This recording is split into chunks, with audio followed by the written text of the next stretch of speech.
இந்த மிதுனத்திற்கு என்ன மாதிரியான அந்த கடன் அப்படிங்கிறது என்ன மாதிரியான கடன்கள்லாம் வரும், அதுக்கு என்ன பண்ணணும் அப்படிங்கிறத பற்றி பார்ப்போம். பொதுவாக மிதுனம்னு எடுத்துக்கும் போது அங்கே கடனை உருவாக்கக்கூடிய நிகழ்வு அப்படிங்கிறது என்னவா மாறுதுன்னா, நம்ம முன்னாடியே பார்த்தோம் ரிஷபத்திற்கு பார்க்கும்போது நட்பே கடனாக மாறும் அப்படிங்கிறது, அந்த நட்பே எதிரியாக மாறும்.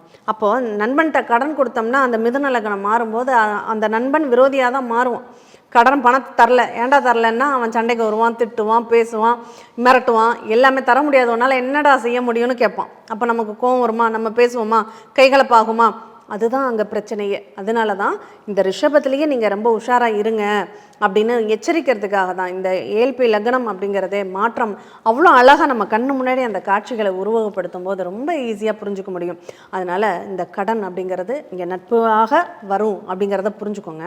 அடுத்து இதை என்னுடைய ஆசைக்காக நான் நிறைய ஆடம்பரமாக வாழணும், அடுத்தவன் சோபா வச்சுருக்கான், அவனை விட நல்ல சோபாவை நான் வாங்கி போடணும், அவன் வீடு கட்டிட்டான், அவனை விட பெரிய வீடை நான் கட்டணும், அவன் 1 மாடி தான் கட்டியிருக்கான், நான் 2 மாடி வீடு கட்டணும் அப்படின்னு ஆசைப்பட்டு இவங்க வருமானத்தை மீறிய ஒரு செயல்களை செய்யும்போது அது கடனாக மாறுது. இது வேற மாதிரி நான் சொல்கிறேன் மேடம். இது என்னன்னா, இந்த நேரத்தில் பார்த்து நமக்கு ஒருத்தர் வருவார், உங்களுக்கு இதில் மட்டும் முதலீடு போடுங்க, உங்களுக்கு பெரிய லாபம் கிடைக்குது அப்படின்னு சொல்லி ஒரு ஆசை வார்த்தைகள் நிற்கும். கண்டிப்பா. அப்போ அது நம்ம பிளானே பண்ணல, ஆனால் நம்மக்கிட்ட தேடி ஒரு ஒரு ஒரு ஆப்பர்ச்சுனிட்டி வர்ற மாதிரி தெரியும்.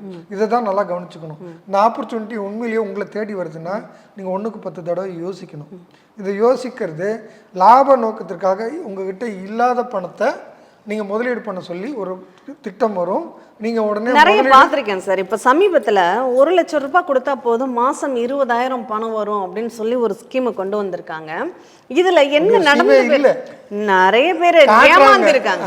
அதாவது இதை யாரெல்லாம் இந்த ஆசைக்குள்ள போய் மாட்டுவாங்க அப்படிங்கிறதுக்காக ஒரு உதாரணம், இந்த மிதுன லக்னம் தான் அதுல நிறைய மாட்டினது. அவங்க மட்டும் மாட்டல, நண்பர்கள்ட்ட உறவுகள்கிட்ட எல்லாத்தையும் இழுத்து விட்டு, அதனாலே அதுவும் இந்த ஒரு பாட்டு ஒரு தனியா இருந்தாலும் இந்த இடம் வாங்குறேன், இந்த பிளான்ட் இதுல இன்வெஸ்ட்மெண்ட் பண்ணாக்க பெரிய லாபம் இருக்கு, 2 வருஷத்துல நானே வித்து தரேன் கண்டிப்பா அப்படின்னு சொல்லக்கூடாது. இதுக்காக கடன் வாங்குறதுன்ற அமைப்பு இங்க வரும். இப்போ லேண்ட் வாங்கி போட்டது தப்புன்னு நம்ம சொல்ல மாட்டோம். நமக்கு லேண்ட் தேவைப்படுது, நான் முடிவு பண்ணேன், நான் லேண்டை தேடினேன், எங்க வாங்கலான்னு முடிவு பண்ணேன், அந்த லேண்ட் வாங்குறதுக்காக கடன் வாங்குறது வேற. இந்த லேண்ட் லாபகரமா மாறப்போகுது, நீ இப்பயே வாங்கி போடுன்னு சொல்ற.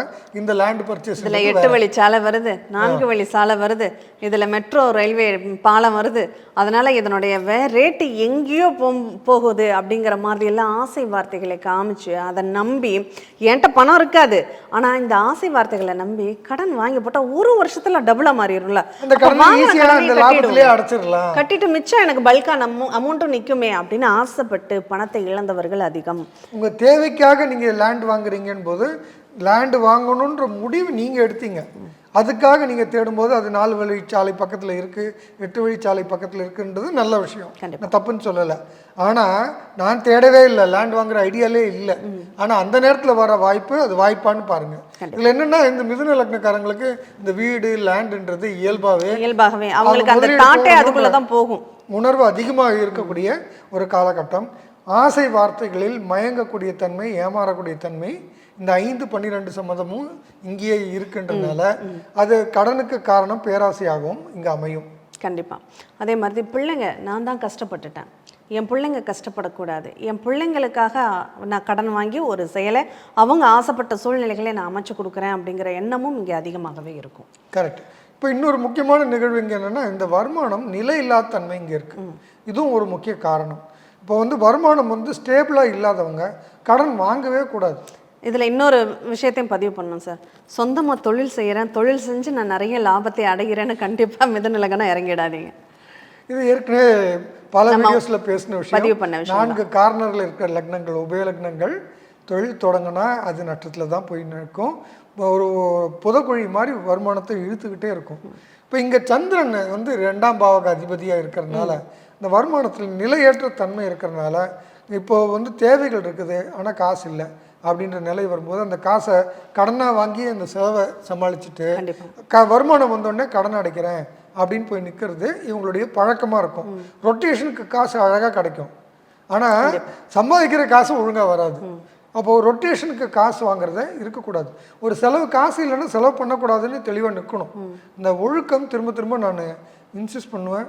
வருமானத்தை பொறுத்தளவில், கடனை பொறுத்தளவில், இது ரெண்டுக்கும் முக்கியமான நிகழ்வு.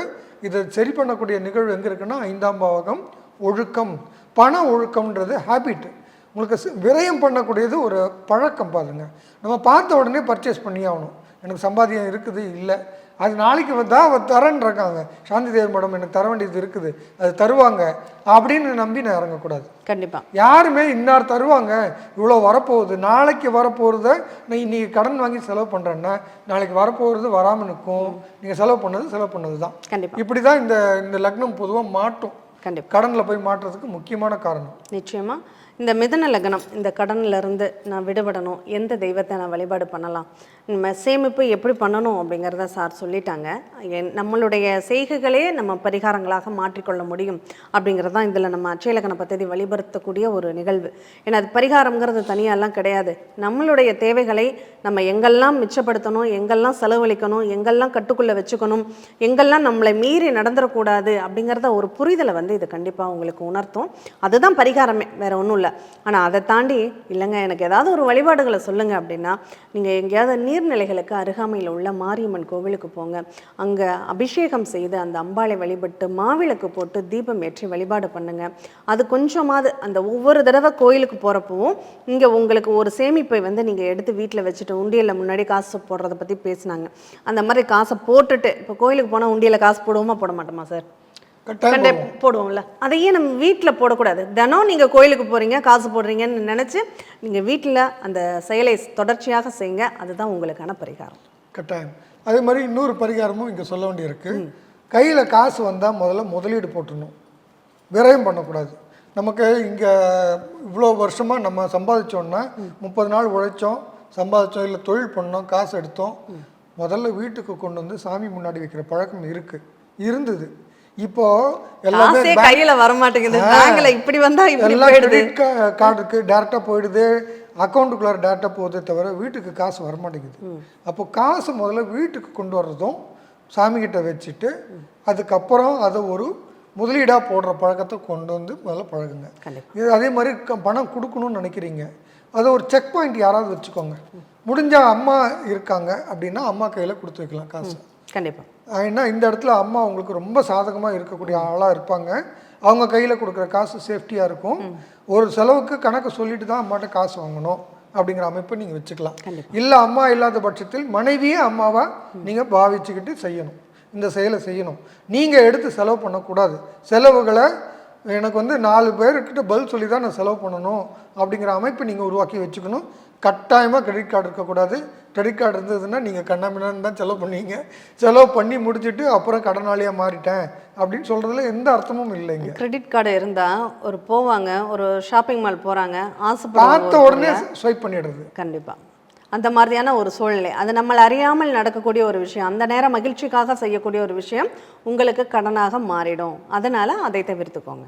அது இருந்தால் தானே தேக்க சொல்லும், இல்லைன்னா கார்டை வச்சுக்காதீங்க கையில். கிரெடிட் கார்டு கட்டாயமாக இருக்கக்கூடாது. ஏன் டெபிட் கார்டை கையில் வச்சுக்காதீங்கன்ற. கண்டிப்பாக. அதுக்குன்னு ஜிபே மட்டும் வைங்க. ஜிபேயில் ஒரு லிமிட் வைங்க. ஒரு நாளைக்கு இவ்வளோ தான் செலவு பண்ண முடியும்னு ஒரு கண்ட்ரோல் கொண்டு வாங்க. உங்களை நீங்களே ஒழுங்கு பண்ணிக்கிட்டால் மட்டும்தான் இதில் ஜெயிக்க முடியும்.